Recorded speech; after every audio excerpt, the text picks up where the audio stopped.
Bu жолғы 60 жылдық торқалы тойымыздың тағы бір жетістігі бұрынғы баспамызда істеген кісілердің суреттерін, аты жөнін, қысқаша өмірбаянын жиыстырып алдық. Бұл бізге үлкен табыс болды.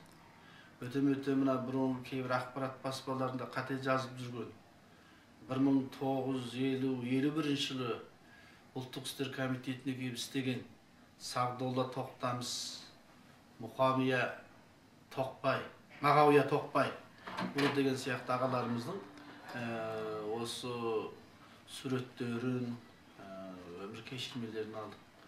Сосын біздің осы баспамыз 1953 жылы құрылғанда Нығжымет Минжанимен бірлікте біздің осы қазақ өкілдерінің ішінде Балқаш, Кәжей деген ағаларымыз бар екен. Бұл кісілердің өзі кейін Қазақстанға кетті, қоныс аударып, бірақ солай болса Қазақстанда бір қанша ізгі тілекті азаматтардың арқасында Қанат Зейнолла сияқты азаматтардың жардамымен біз осы кісілердің де суретін, қысқаша өмірбаянын тауып, бір кітапша етіп құрастырып жатырмыз.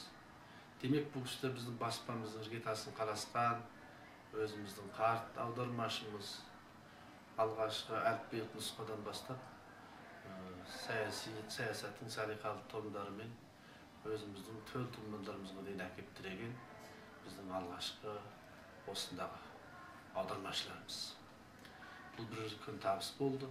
Екінші, енді осы материалдарды жиыстыру барысында біздің Бейжіңге келіп, осы біздің баспа аударма қызметімен сұхбатта болған Ғабит Мүсірепов атамыздың да суретін таптық.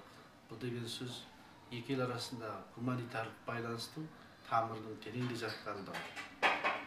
Сосын Қазақстанның ең алғаш бізбен байланыс жасаған баспасы саяси әдебиет баспасы екен. Бұл баспаларда біздің Мағжан тобын аударуда қосқан үлестері зор деп білемін. Тіпті бірінші мақалалар жинағын шығаруға оларды атсалысқан. Кейінде біздің баспаға келген Рымғали Нұрғали басқан жазушылар баспасы. Жазушылар баспасы да бізбенен көп байланыста болды.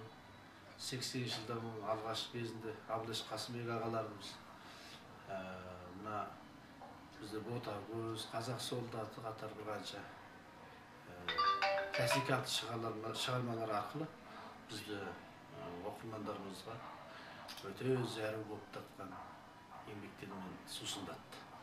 Бұның өзі де бір қуанышты жағдай.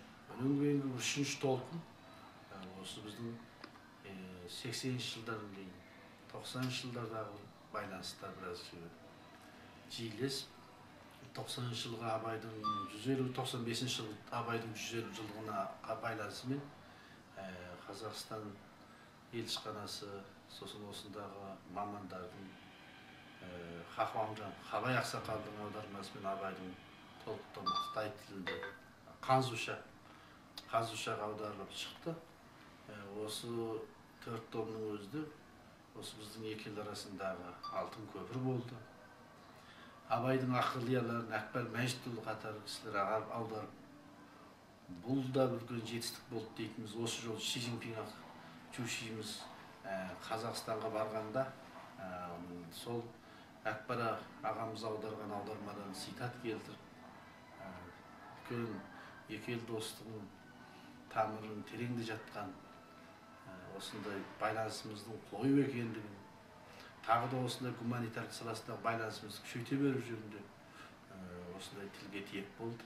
Сондықтан ұлттар баспасын халықаралық дипломатикалық қызметтерде де, көрші елдермен болған барыс келістерде істеген еңбектері Лаңғайыр, Монғолия жазушы Солтан Тәукей ағамыздың бірнеше кітабы шықты, Ақыр Жәнібек, Арман Тау деген. Ал Түркия жазушысында әзірнеки Харун Тоқақтың да кітаптары, оның кейін түркше, қазақша сөздіктер қатар кітаптарымен қолға алып шығып алдында тұр. Демек, біздің ұлттар баспасындағы әзірге дейінгі шетелмен болған қарым-қатынастарымыз қою. Қазақстан елбасының да бір қанша 5-6 кітабы қазақша және қазу тілінде бізден шықты. оқырмандармен жүздесті. Ал біздегі Чүнго Дубыр Қазақстанда тарату салты Қазақстанда тарады. Одан басқа да еліміздегі озық мәдениет үлгілері аударылу үстінде. Чүнго жылнамаларында қазаққа қатысты дерек деген кітаптың 3 томында Қазақстанда оқырмандармен жүздесті. Одан сырт біздегі шығып жатқан ақын жазушылардың кітаптары, мәселен Жарты әлемнің жарық жұлдыздары, сосын Жастық жыры, сосын Қабанбай Батыр бастаған біздегі шыққан тарихи эсселер Қазақстанда әзір жарық көріп жатыр. Бұның өзі демек, біздің еліміздегі осы ұлттар баспасының осы орталықта тұрып, екі ел арасында істеп жатқан еңбектерінің бір парасы. Ал енді біздің 54 жылы бастап мемлекетіміздің ата заңы шықты.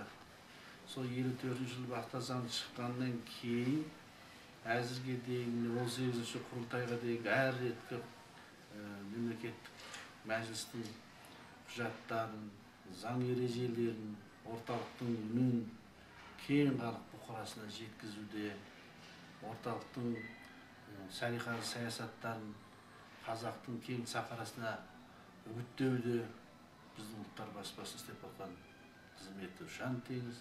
Оны енді оқырман, ақпарат баспасөзіндегі осы азаматтар бәрі біледі деп ойлаймын. Ал енді өзіміздің төл тумамыз 1957 жылы басталған екен. Прозадан Рахметолла әпше ұлы ағамыздың озғандар мен тозғандары. Поэзиядан Құрманәлі Оспанұлының Тянь-Шань жырлары, Шаттық жырлары деген жинағы. Сол шаттық жырларынан бастап біздің өзіміздің төл туындыларымыз күн бүгінге дейін шығарып білеміз. Бұрын жалаң жинақтар болса, әзір көп томдыққа да ойыстық. Омарғазы Айтанұлының 10 томы, Қазымбек Арабиның, Құрманәлі Оспанның, жақында міне Құранбек Зейтінғазының 8 томы баспамыздан жарық көріп, осындай оқырмандардың қызық қарсылығына ие болды. Демек біздің әзіргі ұлттар баспасының негізгі саяси аударма, сөздік, құрастыру өмірді өзіміздің қазақ оқырмандарының, қазақ ақын жазушылар төл тұлғаларында шығарып көпшілікті қуатып біледі деп ойлаймын. Рахмет сіздерге.